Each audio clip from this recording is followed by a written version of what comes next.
I think the number of jobs that we create. I mean, as an entrepreneur, I think that's one of the ways that ultimately I like to keep score is, how many jobs did we create? Not how much money did we raise, and some of these other superficial numbers. I love it. How many opportunities and careers did we help build? Families did we feed? I think that's a great way to look at it. Welcome to Grow Think Tank. This is the one and only place where you will get insight from the founders and the CEOs of the fastest growing privately held companies. I am the host. My name is Gene Hammett. I help leaders and their teams navigate the defining moments of their growth. Are you ready to grow?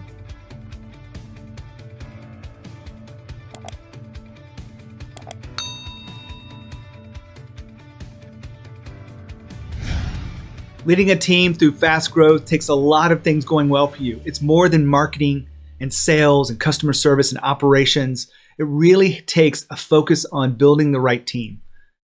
We're going to be talking today about, how do you continue to grow? How do you create customer service excellence? But we're going to be talking about through the lens of leadership. I really believe that we must put our employees first. We must really take time as leaders to create a space for them to grow at the optimal level, to empower them, to help them feel that sense of ownership. This is just another interview in the series with fast growth leaders. We're talking with Matt Watson today. He is the founder CEO of Stackify. They were number 320 on the Inc. list in 2019. And we're going to be talking about why he puts employees first and what that means toward customer service. And the newsflash here is he gets more out of his employees. They put the customer first because they are taken care of. They love the work that they're doing, and he's in a very competitive market. So if you can do it in this market, you can do it in any market. I truly believe that. Thanks for tuning in here to Growth Think Tank. Really excited about sharing this with you. And before you run, I have done so many interviews over the last few weeks. I have such an exciting time to share with you that those interviews have been organized into the 12 core principles of fast growth companies. So all you have to do to get that is go to genehammett.com/worksheet.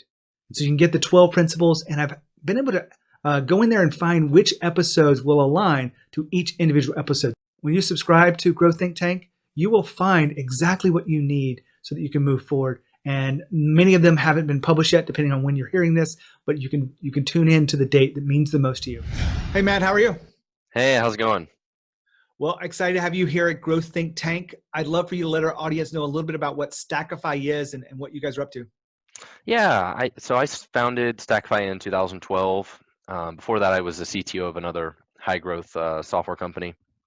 And the goal was really just to build a set of tools to help other software developers understand how their applications are performing, which if you've ever done anything with software, you know that software never works the right way.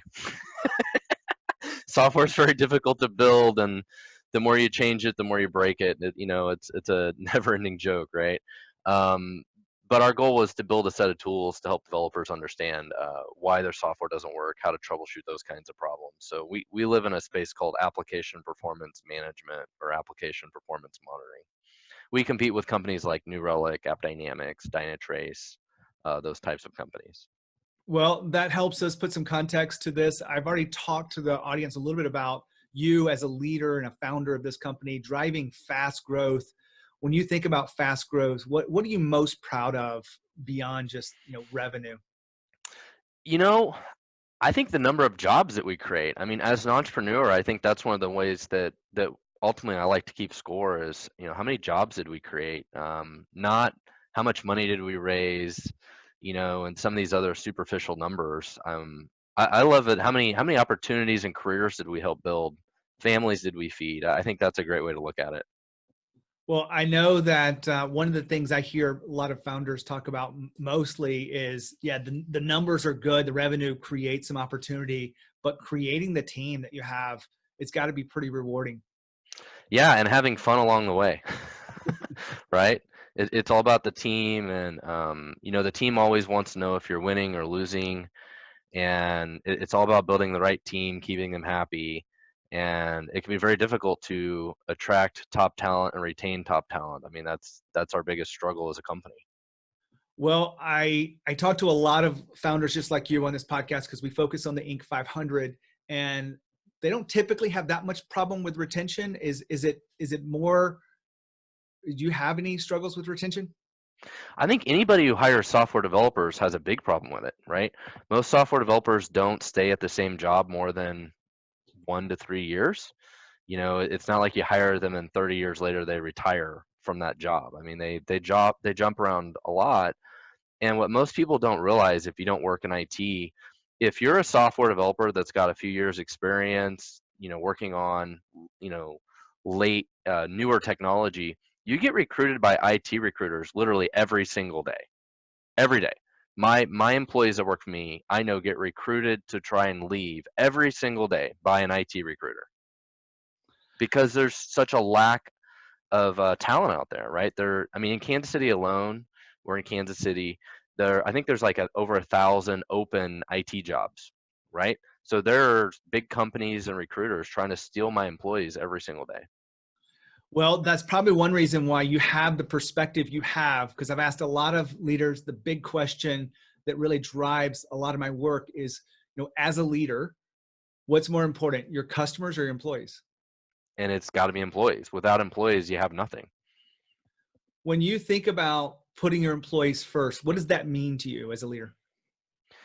It's making this a interesting place for them to work, a place they want to work, taking good care of them. They're all free agents. They can all leave any day, right? Especially, this is especially true for the software developers that are in such high demand, but it's for all employees, right? They all have other opportunities that they could go do, other places they could go work, and we're lucky enough to have them here, right? So we have to provide a good workplace for them, provide them interesting work, um, challenge them, provide career growth, all those things, right? And those are all complicated things as a business owner to actually do, but they're really important. Now, hold on for a second.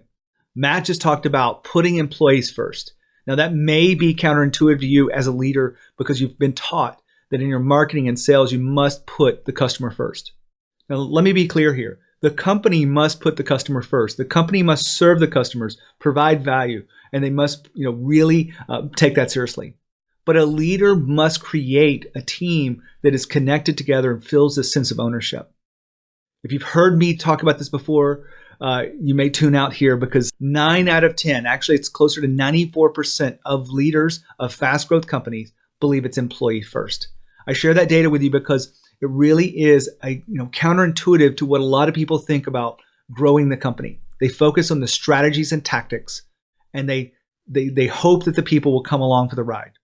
What I believe in my heart as a leader, that you want to really focus on the people, grow those people, empower them, have them create that sense of and feeling of ownership. And they will treat your customers with excellence. They will create the strategies and the systems that drive the company forward, whether it be higher revenue, whether it be market share, or maybe it's making the world a better place. Employee first is the way to go. Back to the interview. Now, a lot of people get that whole question twisted because they may say that, everyone says you have to have customers, you have revenue in your company. You wouldn't have grown fast if you didn't have revenue. One of the things that when we talked last week, Matt, you really put a value on customer service. Yeah. What is so important about customer service in your world? Well, from any kind of SaaS company, software company, one of the most important metrics you have to track is churn, right? It's churn and conversion rate. And how good a job you do at customer service, account management, sales, all of those sort of things directly relate to um, conversion rate of new accounts and churn and expansion. I mean, those are all three very important metrics that are all very influenced by how good a job you do of customer service. I mean, the product has to work, right? People have to like the product has to solve a problem, like all those things are important. But customer service, account management, all those things really make a big difference. And in your world, it's a little bit harder because you put actual engineers and technologists on the front line of customer service. Uh, why do you have to do that? Well, as I mentioned, our customers are other software developers. Our product is very technical. Um, we have to support 6 different programming languages on Azure and AWS and Kubernetes and Docker and all this technology bingo, right?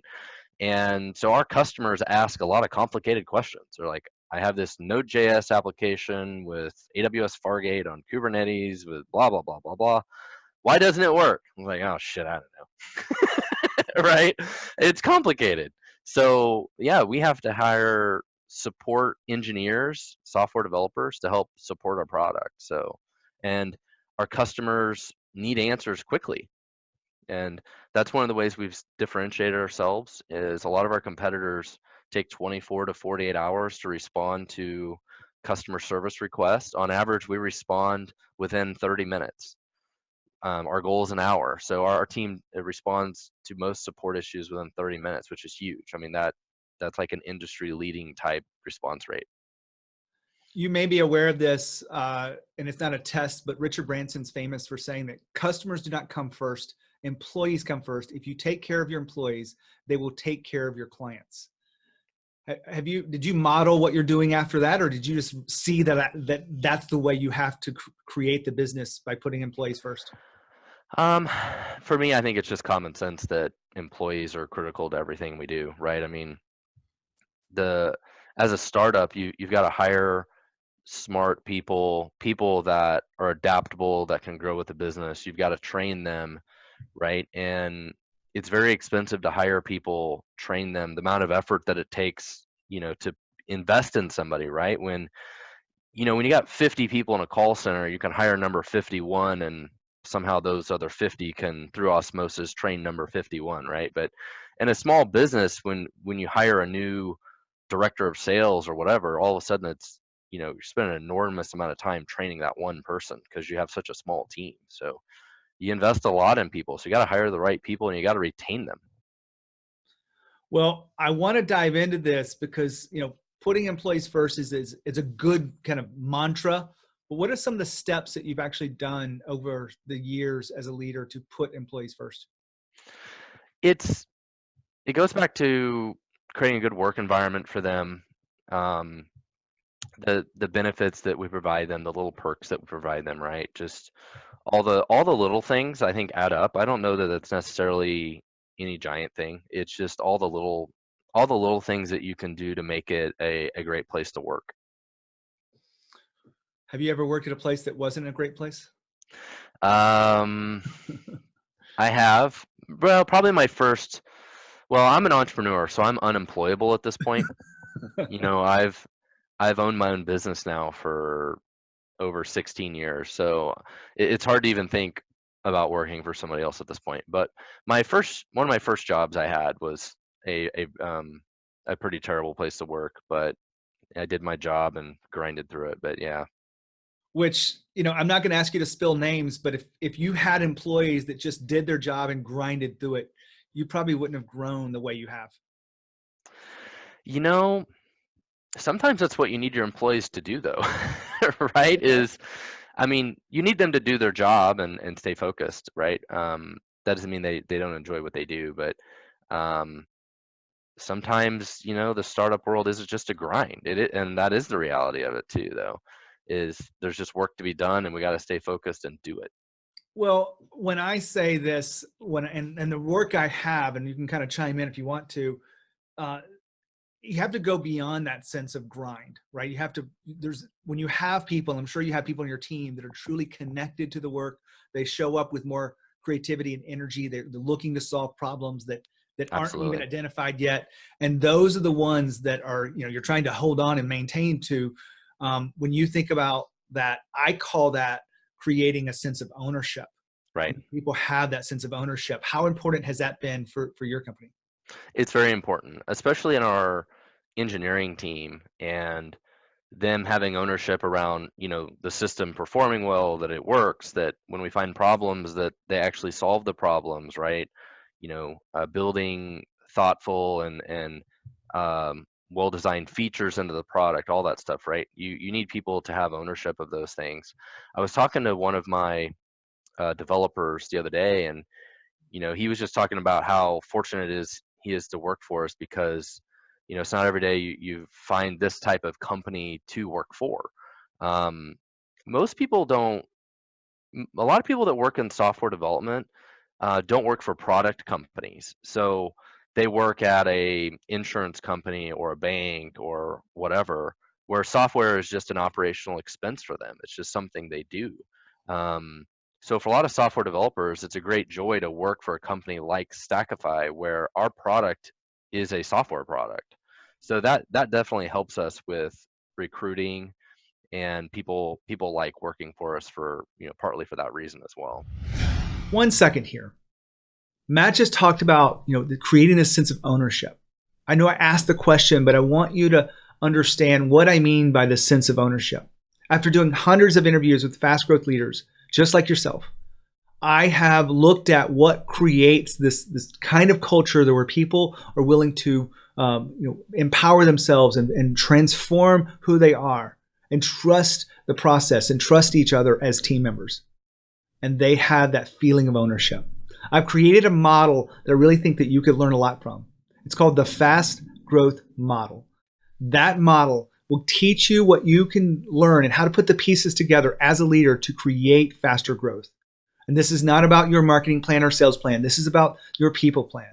This is about how you are showing up as a leader. It's about how your team shows up, and it's about how you execute and take your strategies to the next level. I'm going to share with you some of the insights behind it. You'll be able to take that and to the next level inside your company, and you will be able to get all the pieces together, working together in alignment.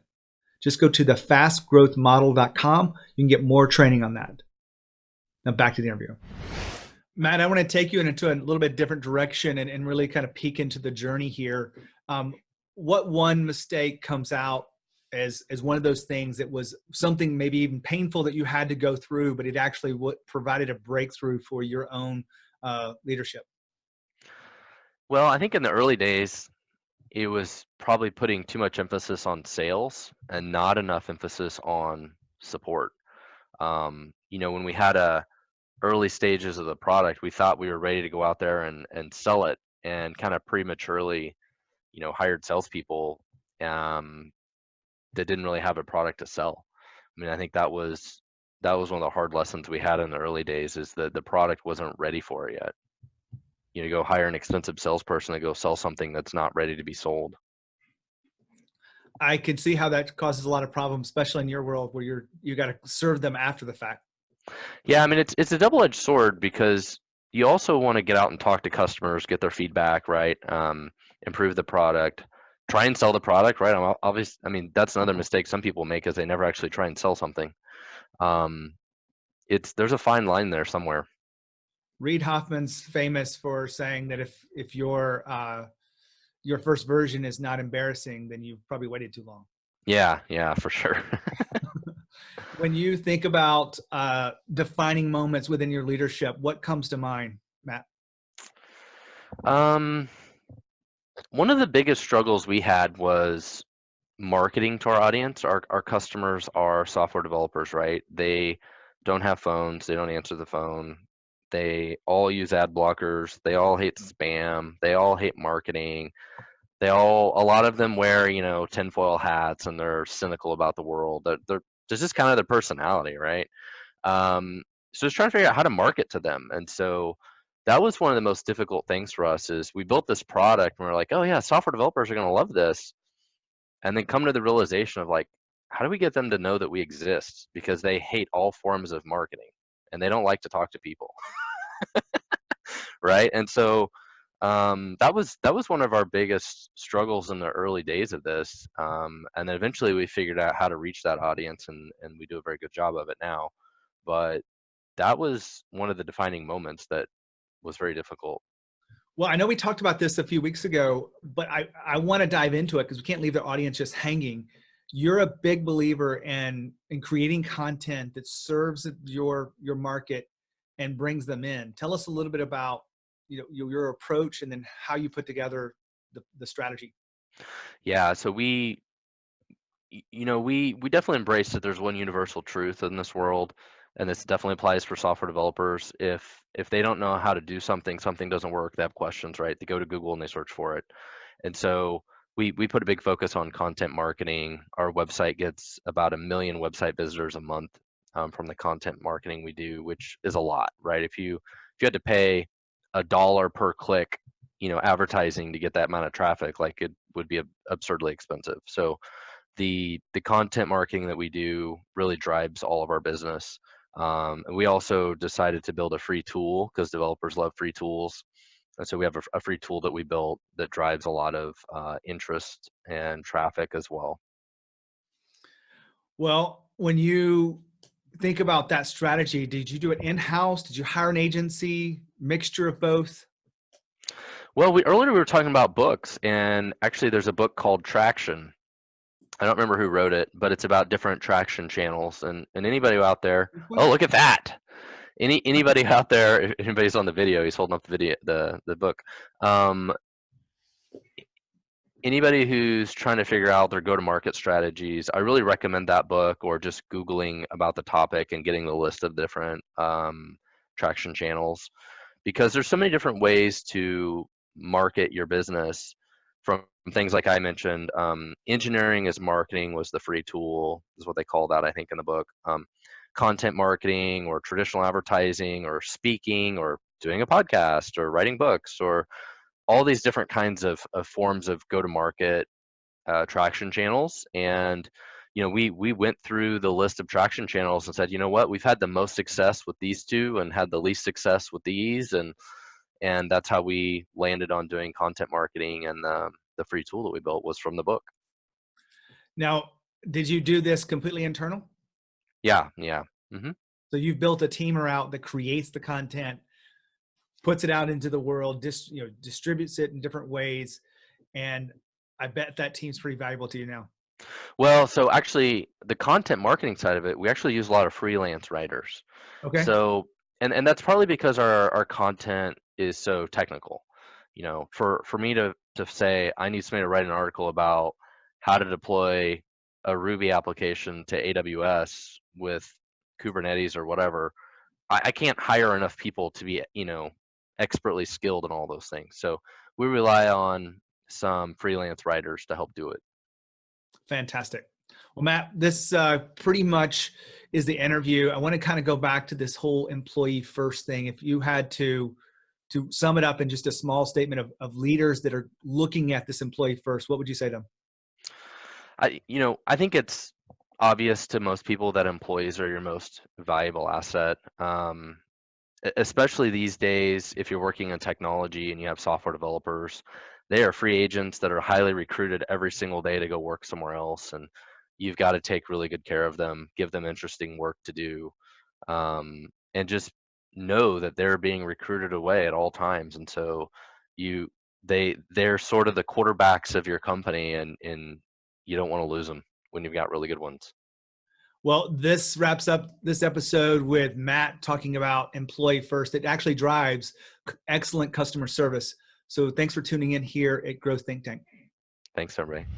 Well, thanks for tuning in to Growth Think Tank. I love interviews like this, where it's just another data point about how important it is to put employees first. If you want to grow your company fast, you don't focus on strategies and tactics. You focus on the people. You create an environment where they can excel and really bring creativity and innovation to this. They think for themselves. They're empowered. That feeling creates that sense of ownership. All of these interviews are linked together around that core idea. So hopefully as a leader, you're taking what you're learning, you're applying it to your business, and you're moving to the next level. As always, lead with courage. We'll see you next time.